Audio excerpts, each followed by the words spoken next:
Respectable उपराष्ट्रपतींचा application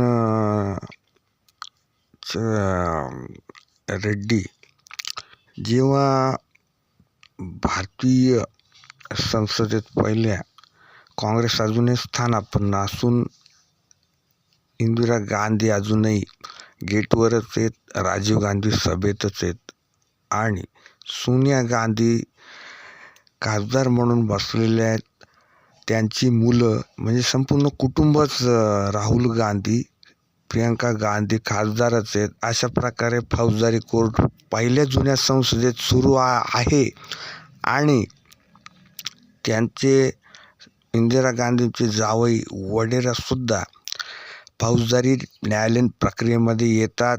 तिथं कोणत्या राज्याची दिवाणी म्हणजे लँग्वेज पाहिजे राज्याची, अशी परिस्थिती जुन्या संसद भवन पहिल्या ते दुसऱ्या नवीन संसद भवनात काय परिस्थिती निर्माण होते. उपराष्ट्रपतीपदी ॲप्लिकेशन असलेले माजी न्यायमूर्ती याबाबत आता सुरू असलेली आजची संसद भवन नवीन दुसरे काय परिस्थिती आहे की खरोखर लोकसभा कुणी नेलेली आहे याचा गंभीर प्रश्न निर्माण झालेला आहे आता.